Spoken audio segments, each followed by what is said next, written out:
भारतीय संविधान के लक्षणों के बारे में अध्ययन करेंगे।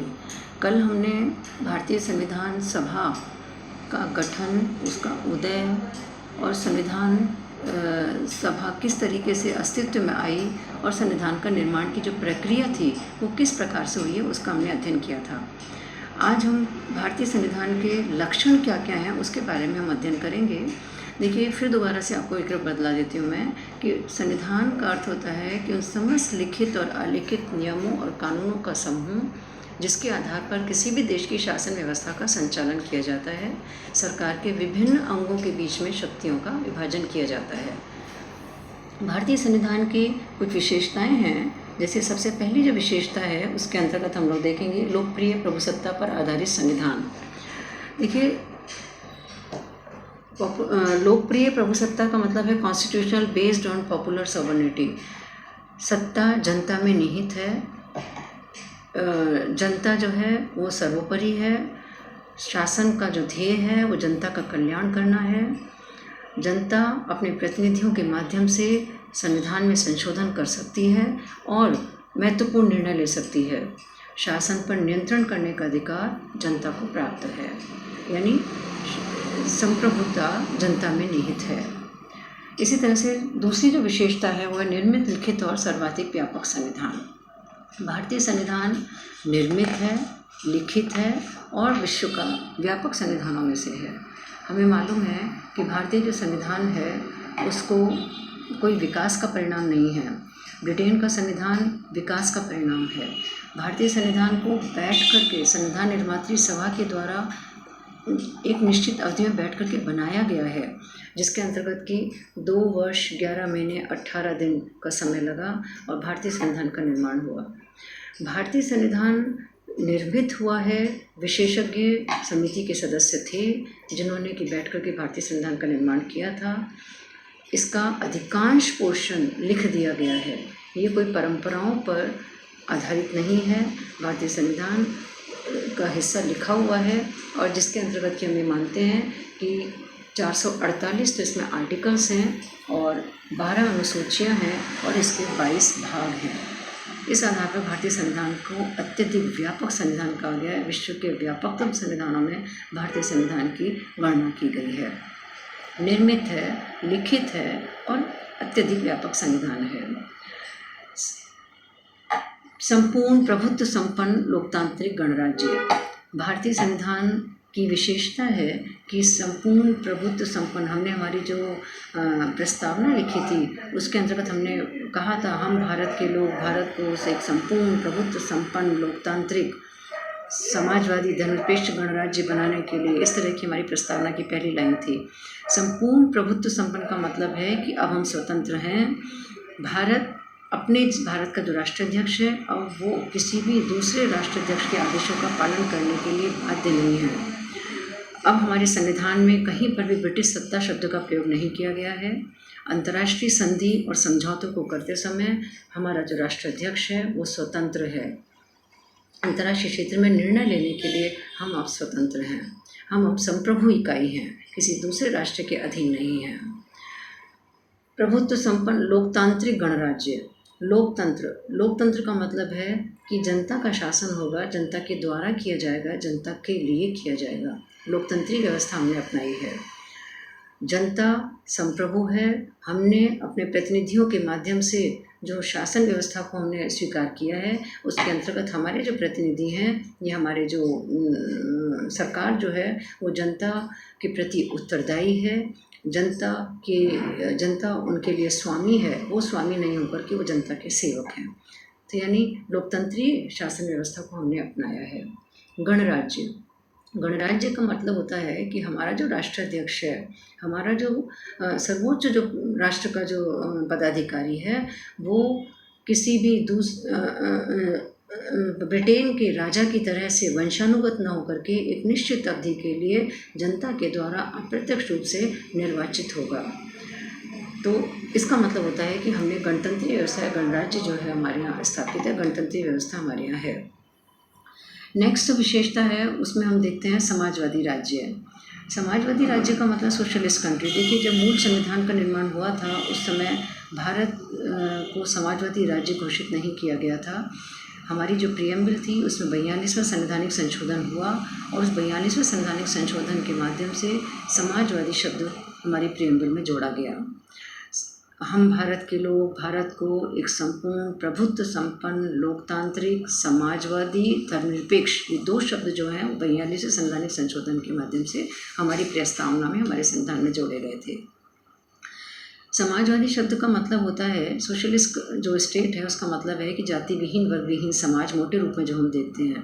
भारत के कॉन्टेक्स्ट में जो हम देखते हैं तो हमारा अर्थ है कि आर्थिक, सामाजिक और राजनीतिक जो शोषण है उससे मुक्ति प्राप्त करना, पंचवर्षीय योजनाओं के माध्यम से राज्य का विकास किया जाना, इसका मतलब होता है समाजवादी राज्य। नेक्स्ट जो विशेषता है भारतीय संविधान की वो है धर्मनिरपेक्ष राज्य, सेकुलर स्टेट। भारत को धर्मनिरपेक्ष राज्य घोषित किया गया है और ये भी 42वें संवैधानिक संशोधन के माध्यम से धर्मनिरपेक्ष राज्य घोषित किया गया है।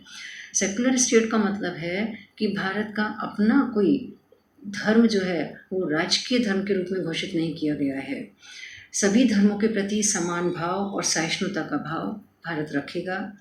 किसी भी धर्म के प्रति विरोधी का भाव नहीं है या किसी धर्म का विरोधी न, धर्मनिरपेक्ष का मतलब है कि हम किसी धर्म का विरोध नहीं करते और न ही किसी भी धर्म के प्रति उदासीन हैं, बल्कि हमने सभी धार्मिक जो मामले हैं, सभी जो धार्मिक जो स्थितियां हैं उसके प्रति हमारा राष्ट्र तटस्थता की नीति जो है वो अपनाने जाएगा। तो इसका मतलब होता है कि धर्मनिरपेक्ष राष्ट्र। अब हम लेंगे नेक्स्ट जो है कठोरता व लचीलेपन का समन्वय।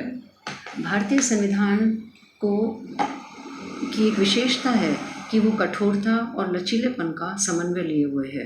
देखिए, कोई भी संविधान जो है, जैसे ब्रिटेन का संविधान हम लेते हैं तो वो लचीला संविधान माना जाता है। अमेरिका का संविधान कठोरता लिए हुए कठोर संविधान माना जाता है। भारत का जो संविधान है वो इन दोनों के बीच की स्थिति में है।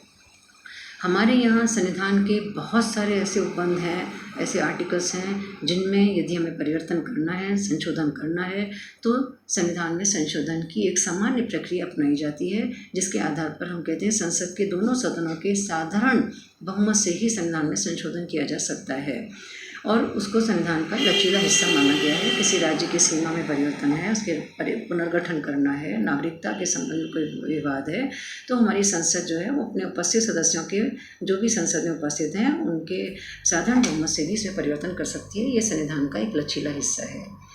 यानी साधारण कानून निर्माण की जो प्रक्रिया है उसी से ही संविधान में संशोधन भी किया जा सकता है। लेकिन कठोर संविधान की विशेषता होती है कि जब साधारण कानून निर्माण की जो प्रक्रिया है उससे संविधान में के सभी जो हिस्से हैं वो संशोधित नहीं किए जा सकते। भारतीय संविधान में संवैधानिक कानून और साधारण कानून में भेद किया गया है।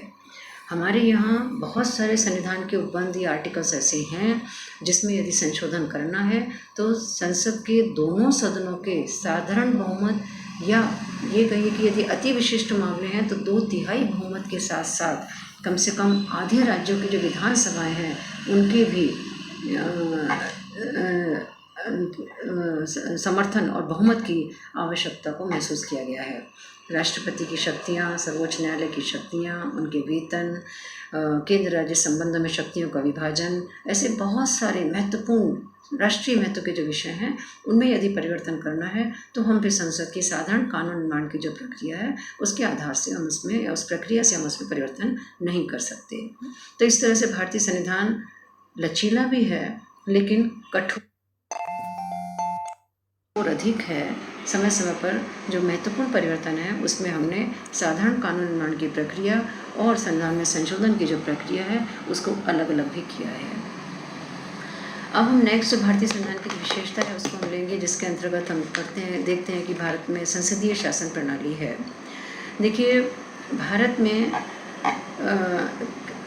संसदीय शासन प्रणाली को अपनाने के पीछे एक ये भी उद्देश्य था कि हमने ब्रिटेन की जो व्यवस्थाएं थी उसको वर्षों तक बहुत नज़दीक से देखा था, उसको अनुभव किया था और हमें हमारे अनुकूल यही व्यवस्था को हमने उचित माना। यानी व्यवस्थापिका और कार्यपालिका के आपसी संबंध किस प्रकार के होंगे इसको लेकर के हमने संसदीय शासन प्रणाली को अपनाया था। जिसका कि दर्शन हमने ब्रिटिश व्यवस्थाओं से बहुत लंबे समय तक किया था और उसको अनुभव किया था और उसकी अच्छाइयों को हमने हमारे लिए उचित माना था। किसी भी देश में जब संसदीय शासन प्रणाली होती है तो संसदीय शासन प्रणाली को अपनाने के कुछ लक्षण होते हैं जिसके आधार पर हम पहचान सकते हैं कि यहाँ पर संसदीय शासन प्रणाली है। देखिए, भारत में संसदीय शासन प्रणाली के कुछ लक्षण हैं, जैसे हमारे यहाँ नाम मात्र की और वास्तविक कार्यपालिका जो शक्तियाँ हैं वो अलग अलग हैं। नाम मात्र की कार्यपालिका जो शक्ति है वो हमारे यहाँ राष्ट्रपति में निहित है और वास्तविक कार्यपालिका शक्तियों का उपभोग हमारे यहाँ प्रधानमंत्री मंत्रिमंडल समेत करता है। सरकार का अध्यक्ष यानी प्रधानमंत्री मंत्रिमंडल का गठन करता है। व्यवस्थापिका में जिस दल का बहुमत होता है उस दल का नेता प्रधानमंत्री पद की शपथ लेता है और सरकार बनाता है। कार्यपालिका सामूहिक रूप से व्यवस्थापिका के प्रति उत्तरदायी मानी जाती है, उसका सामूहिक उत्तरदायित्व होता है, सामूहिक रूप से वो उसके प्रति उत्तरदायी है। इसके अलावा यदि आवश्यकता पड़ती है तो राष्ट्रपति की अनुमति से कार्यपालिका व्यवस्थापिका को भंग भी कर सकती है। तो यानी इन दोनों के बीच के जो आपसी संबंध हैं उसके आधार पर संसदीय शासन प्रणाली के जो लक्षण हैं वो हमें दिखाई देते हैं और उसके आधार पर हम कह सकते हैं कि भारत में संसदीय शासन प्रणाली है। बच्चों, इसके नेक्स्ट जो भारतीय संविधान की जो विशेषताएं हैं उसके नेक्स्ट जो आपकी कैरेक्टरिस्टिक्स हैं हम लोग अपने नेक्स्ट लेक्चर में ले। Thank you.